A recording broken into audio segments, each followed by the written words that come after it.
میں نے اللہ سے کہا، اللہ ہمیشہ میں ہی کیوں، مجھے ہی کیوں اتنی تکلیف اور پریشانیوں کا سامنا کرنا پڑتا ہے؟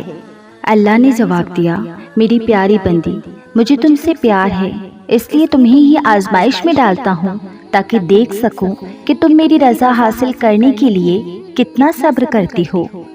پھر میں نے کہا، لیکن میرے خالق، اگر آپ مجھ سے محبت کرتے ہیں تو پھر تکلیف میں مجھے تڑپتے ہوئے کیسے دیکھ سکتے ہیں؟ تو اللہ نے جواب دیا، میری بندی، میری محبت کی دلیل یہی ہے کہ میں تمہیں آزمائش میں ڈال کر تمہیں صبر عطا کر کے جنت میں تمہیں دیکھنا چاہتا ہوں۔ میں نے پھر اللہ سے آنسو بھری آنکھوں سے کہا، یا اللہ، صبر کرنا اتنا مشکل کیوں ہوتا ہے؟ تو اللہ نے جواب دیا، ہاں میری بندی، صبر مشکل ہے، بلکہ بہت مشکل ہے، لیکن اس کا صلہ بے حد خوبصورت ہے۔ پھر اللہ نے کہا، میری بندی، مجھ پر یقین رکھتی ہو؟ میں نے کہا، ہاں اللہ، اس سے بڑھ کر ہے ہی کیا؟ پھر اللہ نے کہا، تو بس میری بندی، مجھ پر یقین رکھو، تمہارا اللہ تمہیں کبھی مایوس نہیں کرے گا، تمہاری اوقات سے زیادہ بڑھ کر تمہیں دے گا۔ پھر میں نے کہا، اللہ میں بہت گنہگار ہوں، آپ کی نافرمان بندی ہوں، کیا اتنی نافرمانیوں کے بعد بھی آپ مجھے معاف کریں گے؟ کیونکہ اللہ، آپ تو دل دیکھتے ہیں نا، مگر میں تو اپنے اس دل کو گناہوں کی سیاہی سے آلودہ کر آئی ہوں۔ کیا گناہوں کی سیاہی کے باوجود آپ ابھی بھی دوست رکھیں گے مجھے اپنا؟ بتائیں نا اللہ۔ تو اللہ نے جواب دیا، میری پیاری بندی، کیا سورہ یوسف میں تم نے پڑھا نہیں کہ وہی لوگ نا امید ہوتے ہیں جو کافر ہیں؟ پھر تم کیوں نا امید ہوتی ہو؟ میں تمہارے گناہ بخش دوں گا۔ کیا تم نے قرآن میں پڑھا نہیں کہ بے شک اللہ توبہ کرنے والوں سے محبت کرتا ہے؟ کبھی کبھی اللہ تعالیٰ ایسی خواہشات میں ہمارا دل لگا دیتا ہے جنہیں ملنا ہمارے نصیب میں نہیں لکھا ہوتا۔ کیوں؟ جب نصیب میں نہیں ہوتا تو دل کیوں ایسی خواہش میں لگاتا ہے؟ کیوں اس چیز کو ہم سے اتنے فاصلے پر رکھ دیتا ہے کہ جتنا اسے پانے کی دعائیں کرتے ہیں وہ اتنی ہی دور لگتی محسوس ہوتی ہیں؟ کیونکہ اللہ تعالیٰ تمہیں اس مقام تک لانا چاہتا ہے جہاں صرف اس کے محبوب بندے ہوتے ہیں، وہ مقام جہاں تک سب کی رسائی نہیں، وہ مقام جہاں تمہارا صبر، تمہارا توکل، تمہارے آنسو، تمہارے سجدے اور تمہاری عبادتیں تمہیں اس کا پیارا بناتی ہیں، اور ہر کوئی تو اس کا پیارا نہیں ہوتا نا۔ اور تب اپنے لیے مانگتے مانگتے تم اس رستے کو چل پڑتے ہو جس کے آخر پہ وہ تمہارا منتظر ہے۔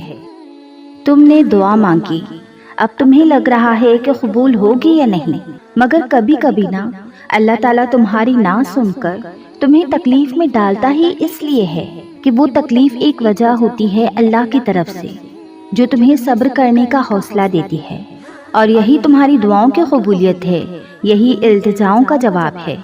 اللہ کا جواب وہ بھی یہی چاہتا ہے، وہ بھی تمہیں دینے کے لیے راضی ہے، وہ بس تمہیں سننا چاہتا ہے، وہ بس تمہیں سننا چاہتا ہے بار بار، کیونکہ تمہارا اس کو بلانا اچھا لگتا ہے۔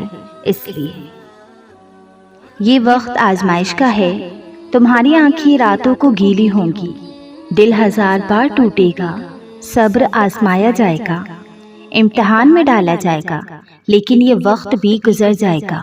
ہر مشکل کے ساتھ آسانی ہے، تو یہ مشکل بس تھوڑی ہی باقی رہ گئی ہے۔ تنہائی اللہ کے قریب کرتی ہے، لوگوں کے چھوڑ جانے سے گھبرایا نہ کرو۔ جب ساتھ کوئی نہ ہو تو دل خود ہی اللہ کی طرف رجوع کرنے لگتے ہیں، ہم خود ہی اپنی باتیں اللہ سے شیئر کرنے لگتے ہیں۔ وہ آنسو جو دن بھر روک کر رکھے ہوتے ہیں، وہ رات کو اللہ کو اپنی کہانی سناتے وقت خود ہی بہنے لگتے ہیں۔ اس لیے خود کو تنہا محسوس مت کیا کرو، اللہ ہے نا، وہی تمہاری تنہائی کا سکون ہے۔ اللہ کے فیصلوں پر بھروسہ کرنا سیکھو۔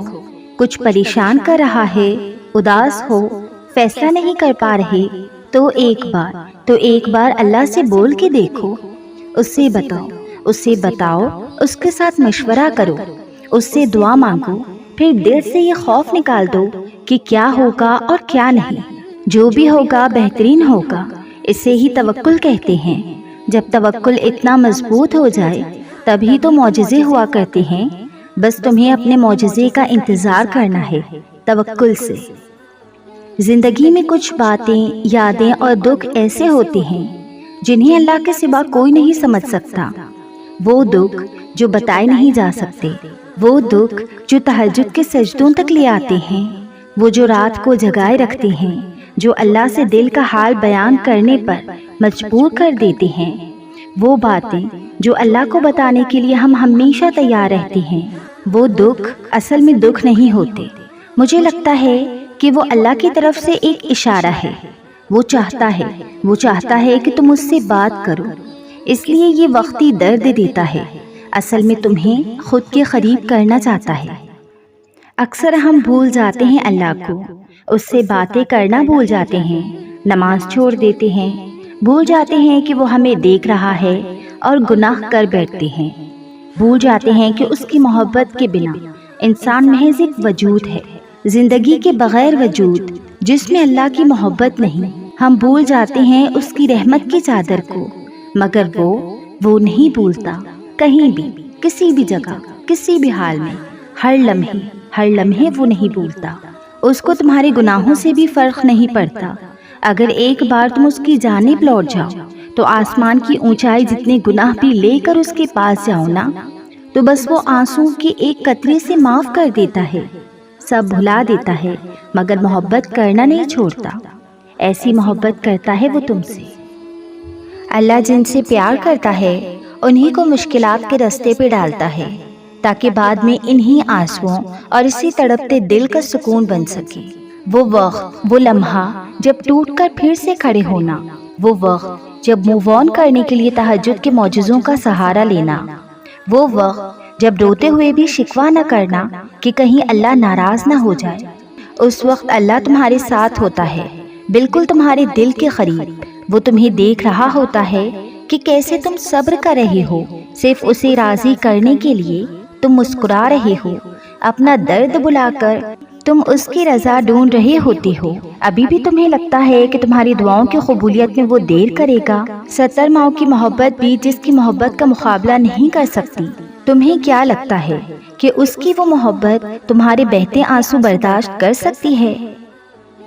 اللہ کو پانے کا سفر اگر اتنا ہی آسان ہوتا تو حضرت یعقوب علیہ السلام کی آنکھوں کی روشنی نہ جاتی۔ ایمان کمزور پڑ جاتا ہے، کوئی بات نہیں، قدم لڑکھڑا جاتے ہیں، کوئی بات نہیں، دل گھبرا جاتا ہے، کوئی بات نہیں، رونا بھی آتا ہے، مگر کوئی بات نہیں، مگر اس سب کے بعد بھی تمہارا بھروسہ نہیں ٹوٹنا چاہیے۔ چلتے چلتے تھک بھی گئے ہو تو قدم رکنے نہیں چاہیے، روتے بھی ہو تو شکوہ نہیں کرنا چاہیے۔ اور یہیں پہ اللہ کو اس کے پیارے بندے ملتے ہیں، وہ جو سفر کرتے رہتے ہیں، وہ جو گر کر بھی بھٹکتے نہیں، اور یہی یقین تمہیں اللہ کا بنا دیتی ہے، کیونکہ اللہ کو تو بس تمہارا یقین دیکھنا ہے۔ کس نے کہا کہ اللہ باتوں کا جواب نہیں دیتا؟ کس نے کہا کہ وہ ہماری طرف متوجہ نہیں ہوتا؟ کس نے کہا کہ وہ ہم سے دور ہے؟ کس نے کہا کہ وہ دعائیں پوری نہیں کرتا؟ وہ پاک ذات، اس نے وعدہ کیا کہ وہ تمہیں دے گا، تو مانگ کر تو دیکھو۔ وہ آسمان کا نور ہے جو رات کے پچھلے پہر 7ویں آسمان تک آتا ہے اور کہتا ہے، کوئی ہے مانگنے والا جس سے میں دوں، کوئی ہے مجھ سے محبت کرنے والا تاکہ میں اس سے محبت کروں، کوئی ہے جس کے غم میں مٹا سکوں۔ اللہ سے مانگا نہیں ملا تو پھر ضرور اللہ نے کچھ خاص تمہارے لیے چن لیا ہے، بہتر کو بہترین سے بدل دیا ہے، کیونکہ اللہ تعالیٰ کا کوئی بھی فیصلہ بے مقصد نہیں ہوتا۔ کچھ چیزیں وہ ہمیں مانگنے سے پہلے ہی عطا کر دیتا ہے، اور کچھ چیزیں شاید ہمارا نصیب ہی نہیں ہوتی، کیونکہ یہ اس کی مصلحت ہے۔ صرف وہ جانتا ہے کہ ہمارے لیے کیا اچھا ہے اور کیا برا۔ ہم اس سے شکوہ نہیں کر سکتے کہ ایسا کیوں کیا اور ویسا کیوں کیا، ہمیں بس اس کی مصلحت پر بھروسہ کرنا ہے، کیونکہ اللہ تعالیٰ تو کہتے ہیں کہ بے شک ہر مشکل کے ساتھ آسانی ہے۔ اللہ تعالیٰ امتحان لیتا ہے، تمہارے صبر کا امتحان، دعاؤں کا امتحان، توکل کا امتحان، تمہارے انتظار کا امتحان، برداشت کا امتحان، اور یہ امتحان سہنا مشکل بھی ہوتا ہے۔ کبھی کبھی ہم تکلیف برداشت نہیں کر پاتے اور اپنی دعاؤں پر توکل کرنا چھوڑ دیتے ہیں۔ درد سہنا مشکل ہو جاتا ہے، طویل انتظار دل کو تھکا دیتا ہے، مگر اللہ تعالیٰ کا امتحان تکلیف دینے کے لیے نہیں ہوتا۔ غور کرو تو پتہ چلے گا کہ جب تم اس امتحان میں نہیں تھے تب تم اللہ سے اتنا قریب نہیں تھے جتنا اس درد نے تمہیں اللہ کے مزید قریب کر دیا ہے۔ تم دیکھو گی کہ کیسے تمہاری دعاؤں میں خلوص بھر گیا ہے، بھروسہ آ گیا ہے۔ یہ امتحان تمہارے دل و دماغ پر پڑی درد کی اس دھند کو آہستہ آہستہ مٹا دے گا، اور شاید یہ راستہ ہو جو اللہ نے بنایا ہو تمہیں اپنی طرف لے کر آنے کا۔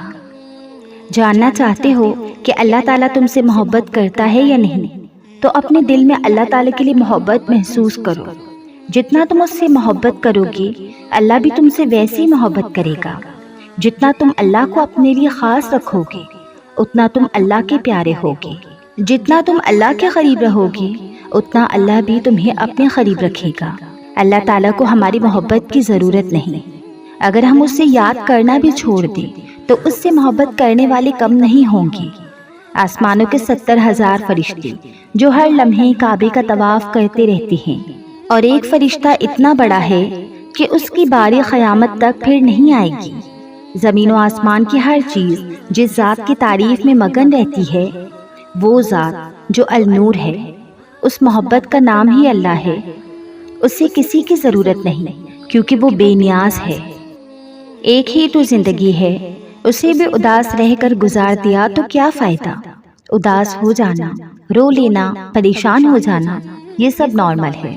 صحیح ہے کہ بعض اوقات حالات ہمارے کنٹرول میں نہیں ہوتے، آنسو روکنا ہمارے بس میں نہیں ہوتا، دل گھبرا جانا ہمارے بس میں نہیں ہوتا، لیکن ایسے سچویشنز کو اللہ کی رضا اور زندگی سمجھ کر بھول جانا، اگنور کر دینا، یہ ہمارے بس میں ضرور ہوتا ہے۔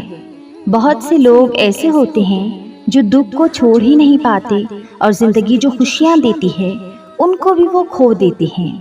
خوشی اور غم زندگی کا حصہ ہے اور یہ ساتھ ساتھ ہی چلتے ہیں، لیکن ان غموں کو دل میں بسا لینے سے زندگی نہیں گزاری جاتی۔ اللہ ہے نا، وہ سب جانتا ہے نا، اور وہ دیکھ بھی رہا ہے نا، تو پھر کس چیز کا غم۔